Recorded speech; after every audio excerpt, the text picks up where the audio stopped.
लेकिन अजीज खान साहब, आपने सुना आज जो प्रधानमंत्री ने कहा है, और इस बीच कांग्रेस के महासचिव की तरफ से इस पर टिप्पणी भी आ गई है। कांग्रेस के महासचिव ये कह रहे हैं कि ये तो सिर्फ डायलॉग है।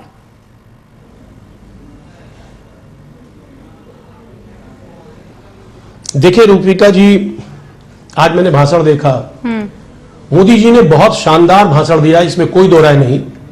और उस भाषण को सुन करके अंदर से कहीं ना कहीं एक भावना पैदा हुई कि काश ऐसा ही होता, लेकिन ऐसा ना होते हुए देख करके कहीं ना कहीं मन व्यथित है और देश का मन भी व्यथित है। भाषण तो बहुत शानदार था, इसमें कोई दो राय नहीं।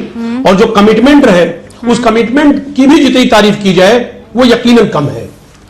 मैं सिर्फ इतना 2-3 सवाल मेरा मोटा मोटा है कि हमारी बहनों के जो सिंदूर, 26 बहनों की जो सिंदूर हटाया गया, मिटाया गया, जिनके द्वारा आज वो आतंकवादी कहां है? अगर मां भारती की रक्षा के लिए माननीय प्रधानमंत्री खड़े हैं, सीना तान के खड़े हैं, निश्चित तौर पे स्वागत है और हमें ऐसा ही प्रधानमंत्री चाहिए। लेकिन सच्चाई यह है कि हमारी बहनों के जो सिंदूर माथे से गायब हो गए, आखिर उसके जिम्मेदार कौन है?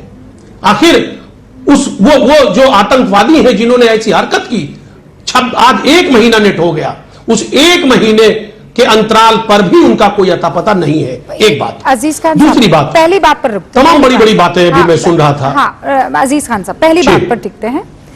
आप कह रहे हैं व्यथित है, व्यथित आप इस मतलब 9 एयरबेसेस उनके स्वाहा कर दिए गए हमारी तरफ से, हमारी सेना की तरफ से, आप व्यथित हैं, मैं समझ नहीं पाई। वो घुटनों के बल आ गया, डीजीएमओ गिड़गिड़ाया आकर, और उसके झूठ पे मत जाइएगा अजीज खान साहब, ये लोग झूठ पर ही इन्होंने अपना मुल्क बना दिया है पाकिस्तान में। झूठ पर ही इन्होंने पूरी दुनिया को कटोरा लेकर आगे भीख मांगा है। अजीज भाई, मुझे आपको बताने की जरूरत नहीं, मैं पूरा यकीन करती हूं कि आप इस बात पर यकीन करते होंगे। तो इतना हमने कर दिया, वो भी एक न्यूक्लियर स्टेट अजीज खान साहब, है ना? ये इस दुनिया में किसी ने ये काम नहीं किया जो हमारी सेना ने कर दिखाया, फिर भी आप व्यथित हैं।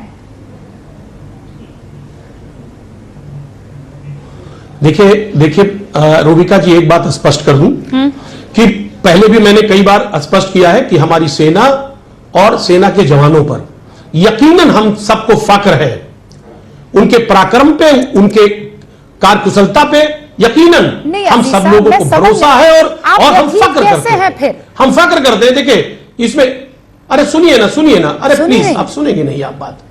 सच्चाई यह है कि जब राजनीतिक लाभ लेने का प्रयास किया जा रहा है, हमारे सेना ने जो कारनामा किया उसका राजनीतिक लाभ और डायलॉग से तो तकलीफ होती है। अजीज खान साहब, ऐसा होता कि हमारे प्रधानमंत्री महोदय जो कह रहे कि मां भारती का सेवक हूं और वाकई में सेवा करने के लिए तत्पर रहते, तो यकीनन please explain it to me, फिर मुझे समझाइए। ये के सिन्हा साहब यहां बैठे हैं, खुद एक फौजी रहे, करगिल का वॉर इन्होंने लड़ा है। आप ये कहते हैं कि आतंकियों को पकड़ नहीं पाए तो क्या करेंगे? मोदी खुद जाकर आतंकियों को पकड़ेंगे? ये काम सैनिकों का है, तो सैनिक पूरी तरीके से, हमारी फौज, हमारी सेना पूरी तत्परता से ये कोशिश कर रही है, काम कर रही है। और जिस दिन की आपको और मुझे इंतजारी है, वो जल्दी हमारे सामने आएगा कि वो आतंकी कहां है, वो कहां छिपे हुए, एम्बुश मार के कहां पे है, वो ये ढूंढने की कोशिश। तो सेना अपना काम ठीक से नहीं कर रही है कि मोदी अपना काम ठीक से नहीं कर रहे हैं? और अगर आप कह रहे हैं सेना काम ठीक कर रही है, तो फिर मोदी काम ठीक कर रहे हैं, और मोदी काम ठीक कर रहे हैं मतलब सेना काम ठीक कर रही है। दोनों को अलग नहीं कीजिएगा, आप नहीं कर सकते हैं सर। देखिए रूबिका जी, एक बात आपको बता दें, हाँ, हम घुमा फिरा के बात नहीं कर रहे हैं, बहुत सीधी सी बात कर रहे हैं कि पाकिस्तान की औकात नहीं है कि हमारे देश की जो फौज है उसकी तरफ आंख उठा के देखे। हाँ, उसकी औकात नहीं है। हाँ, बिल्कुल। और जो कुछ गतिविधियां हुई थी, जिस तरह हमारी सेना ने प्रहार किया, पाकिस्तान जो है दुनिया के नक्शे से वो खत्म हो जाता। नहीं तो फिर जो मैं कह रही हूं, जो आप कह रहे हैं, पैदा हुई, सही है, तो फिर जो परिस्थितियां पैदा हुई, सुनिए ना, अरे भाई सुनिए ना, आप सुनेंगे नहीं तो बात नहीं बनेगी। व्यथित क्यों हूं? पाकिस्तान नक्शे से खत्म क्यों नहीं हुआ? पाकिस्तान ऐसी परिस्थितियां पैदा हुई थी। ऑल राइट, रोहन गुप्ता जी, खत्म क्यों नहीं हुआ? पाकिस्तान तीसरे खत्म देश हुआ का क्यों नहीं? हस्तक्षेप कैसे हुआ? और मैं आपको ट्रंप यकीन का दिलाती हूँ, हस्तक्षेप कैसे हुआ? मैं आपको यकीन दिलाती हूँ